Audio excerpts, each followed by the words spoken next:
नमस्कार, मेरा नाम है ज्योति और आज मैं बहुत एक्साइटेड हूँ क्योंकि हमारे साथ है फुलेरा गांव के सहायक जी विकास। चंदन रॉय जो है इन्होंने रोल निभाया है उनका सहायक जी का। तो कैसे हैं आप और कैसे रिस्पांस मिल रहा है आपको, कितना प्यार मिल रहा है सीजन 2 के बाद खास तौर पर? बहुत ज़्यादा अच्छा हूँ मैं। और जितना मैं अच्छा हूँ उससे कहीं ज़्यादा अच्छा रिस्पॉन्स आ रहा है सीजन 2 को लेकर के। हम्म। और थैंक यू सो मच इतना सारा प्यार देने के लिए। मैं तो बहुत थोड़ा सा उम्मीद किया था, लेकिन आप लोगों ने मालो मार कर दिया। झोली भर भर के शुभकामनाएं और काफ़ी ब्लेसिंग आ रही है, तो थैंक यू सो मच। जब पहला सीजन आया था उस समय लॉकडाउन था, लोगों ने प्यार दिया, वो उतना नजर नहीं आया होगा, लेकिन सीजन 2 एक तो पहले से लोगों इतना ज्यादा एक्साइटेड थे सीजन 2 के लिए, फिर जब ये आया और अभी लॉकडाउन भी नहीं है, आप बाहर निकलते हैं, लोग सीधा रिस्पॉन्स आपको मिलता है तो अब तक का सबसे तो अच्छा जो आपको कॉम्प्लीमेंट मिला वो क्या था? मुझे तो लगता है कि सारे कॉम्प्लीमेंट अच्छे ही होते हैं। हम्म। और काम पसंद आ रहा है लोगों को, यही बहुत अच्छी बात है ना। तो मैं तो कहता हूँ सब लोगों ने जो भी मेरे काम को और पूरे सीरीज को पसंद किया है, वो सब मेरे लिए बिल्कुल बराबर है। और कम्प्लीमेंट कम्प्लीमेंट होता है, और कम्प्लीमेंट उनको मिलता है जो मतलब ईश्वर का असीम जिनके सर पे होता है ना। तो और थैंक यू सो मच जितने भी लोग ने पसंद किया है पंचायत को, मेरे काम को। Thank you so much. और विकास जो है वो एक ऐसे दोस्त है ना जिसको हम सभी की लाइफ में जरूरत होती है। जो आपका कितना भी मूड खराब हो, कितने भी आप परेशान हो, वो आते ही आपको मतलब खुश कर देगा आपको। चाहे वो जो है आपके सचिव जी हो, उनको भी अभिषेक जी कहते हुए आप पीछे लगे रहते हैं, चाहे वो कितने भी परेशान हो। या फिर जो है उप प्रधान जी हो, जब उनके दौर आता है, मतलब विकास जो है हर वक्त खड़ा रहता है। तो हाँ आपको जी। क्या लगता है आजकल के दौर में ऐसे विकास जैसे दोस्त मिलते हैं? और आपकी जिंदगी का विकास कौन है? देखिए, जिनके पास विकास जैसे दोस्त नहीं है, तो मैं कामना करता हूँ कि उनको विकास जैसा दोस्त मिले। और हर किसी के जीवन में विकास जैसा दोस्त और जीवन में विकास दोनों बहुत जरूरी है राइट। ना। और रही बात मेरे जीवन का, तो मैं बहुत नसीब वाला हूँ कि मेरे जीवन में जितने भी दोस्त रहे हैं, सबने मुझे बहुत सहयोग दिया है। और अकेला चला भार नहीं फोड़ता। उसी तरह से मैं जो भी कुछ हूँ मेरे दोस्तों की वजह से हूँ। बहुत अच्छे अच्छे दोस्त मेरे चारों तरफ हैं। हर वक्त उन्होंने मेरा दामन थामे रखा है। आगे बढ़ने के लिए उन्होंने राहें आसान की। तो मैं बहुत लकी हूँ कि मैं चारों तरफ से विकास जैसे दोस्तों दोस्तों से घिरा हुआ हूँ। क्या बात है। और सेट पर जो है वो वहां पे माहौल कैसा रहता था, क्योंकि आप लोगों की तो पहले से बॉन्डिंग थी, क्योंकि सब आप एक दूसरे को जानते थे। दोबारा एक तरह से रीयूनियन हो गया, आप लोगों की जो है दोबारा से मीटिंग हुई। तो कैसा रहता था सेट पे माहौल, और खासतौर पर उप प्रधान और सचिव जी के साथ जो आपकी बॉन्डिंग हमने देखी स्क्रीन पर, ऑफ स्क्रीन वो लोग कैसे थे हाँ और जी। कैसा उनके साथ काम करने का अनुभव रहा? जैसे रघुवीर सर के पास कहानियों का पिटारा है। और ये लाजमी भी है कि जितना हमारा उम्र नहीं है उतना उन्होंने काम किया है, सालों से करते आ रहे हैं। तो उनके पास सिनेमा से लेकर के पारसी थिएटर में जब वो काम करते थे, तब की ढेर सारी कहानियां उनके पास है। तो जब भी हम लोग एक साथ बैठते तो वो पारसी थिएटर या अपने गांव की कहानियां, या फिर जब वो फिल्मों में काम किया तो किस हीरो के साथ क्या हुआ, या कौन से सेट पे क्या हुआ, तो इस तरह की कहानियां होती थी। बड़ा मजा आता था। रघुवीर सर तो मुझे लगता है कि हम चारों पांचों में जो हैं उस गांव के जो मुख्य चेहरे हैं, उन सब में से सबसे ज्यादा जवान वही थे। सबसे ज्यादा शरारती, सबसे ज्यादा बातूनी। बस उनको थोड़ा सा आप ऑन कर दीजिए, फिर तो वो पूरा एंटरटेन करेंगे। फैजल सर भी कुछ इसी तरह से थे। वो भी बहुत मूड में रहते थे। लेकिन कई बार क्या होता है कि ये सब तो सेट से पीछे की बात है, लेकिन जब सेट पे होते हो तो आपके ऊपर एक रहता है रिस्पॉन्सिबिलिटी सीन को लेकर के।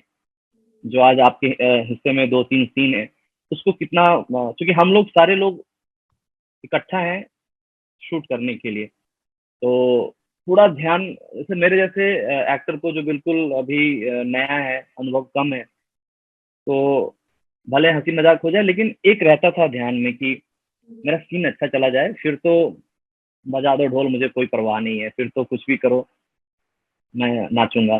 बट जब सेट पे हूँ तो कई बार रहता था कि नहीं, मेरा सीन जिसके लिए इतने सालों से लोग मेहनत कर रहे हैं, मतलब 1.5-2 साल से इसको लिखा जा रहा है, प्री पे काम किया जा रहा है, फिर हम शूट पे काम कर रहे हैं, 150 लोग यहाँ सेट पे हैं, एक एक चीज पे लोग इतना काम कर रहे हैं, इतना मेहनत कर रहे हैं, तो कितना बढ़िया किया जाए, थोड़ा ये भी रहता था।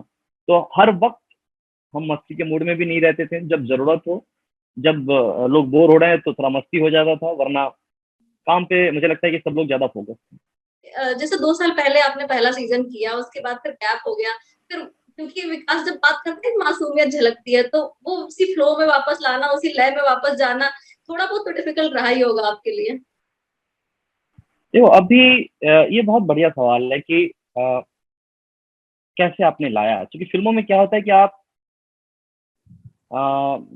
35 दिन का 40 दिन का है, वो खत्म, फिर किसी और कैरेक्टर में, किसी और मूड में। लेकिन वेब सीरीज के साथ एक ऐसी बात है कि अगर सीजन 1 है, सीजन 2 है, सीजन 3 है, तो सीजन 1 में जो आप अपने कैरेक्टर को जिस तरह से आपने गढ़ा है, अगर वो 2 साल बाद भी शूट हो रहा है, तो शरीर से, मन से हम्म, आपको फिर से विकास बनना है, तो ये थोड़ा चलता है। तो ये थोड़ा सा मुझे लगता है मुश्किल है, बट बहुत ज्यादा इसलिए नहीं है क्योंकि जो सीजन 1 में विकास को मैंने गढ़ा है, वो मैंने ही गढ़ा है, उसे मैंने ही तैयार किया है, तो वो अपने अंदर है। बस जरूरत है उसको थोड़ा सा पानी मार के, उसको धूप वगैरह दिखा के आप थोड़ा वक्त देते हैं, तो फिर से वो लहलहा उठता है, क्योंकि वो आपके अंदर होता है। होता है। अब 2 साल पहले शूट किया था, उसके बाद कई सारे और कैरेक्टर किया, फिर से विकास करना था, तो एक दो बार स्क्रिप्ट पढ़ा, फिर से मैं सीजन 1 2 3 4 बार देखा और पकड़ा कि ये किस तरह की हरकतें कर रहा, कैसे कैसे रिएक्ट कर रहा, कैसे मासूम, इसके इसके चेहरे मोहरे का क्या है, क्या कर रहा है बंदा। तो डे 1 ही मुझे पता चल गया था सेट पे कि सही सुर लग चुका है। जैसे ही मैं पहला डायलॉग लिया तो मुझे लगा कि हाँ, मैं उसी पीच पे हूँ, उसी मूड में हूँ, क्योंकि 2 साल के बाद हम शूट कर रहे थे। तो मुझे ऐसा लग रहा था कि शायद 1 या 2 दिन लग जाए मुझे फिर से उस रंग में आने में, बट हमने सीजन सॉरी डे 1 ही उस सुर को पकड़ लिया था। बहुत हाँ, मुश्किल नहीं था, क्योंकि वो मेरे अंदर ही था विकास। डर था वो वापस से जाग गया, जैसे हनुमान जी को अपनी हाँ शक्तियों जी। को जगाना पड़ता है। या और खुशबू का जो है हमने जिक्र सुना है सीजन 1 में, सीजन 2 में मैडम अभी तक नजर नहीं आई है, तो क्या सीजन 3 में जो आप लेके आई हो उन्हें सामने, हम देखना चाहते हैं कैसी वो।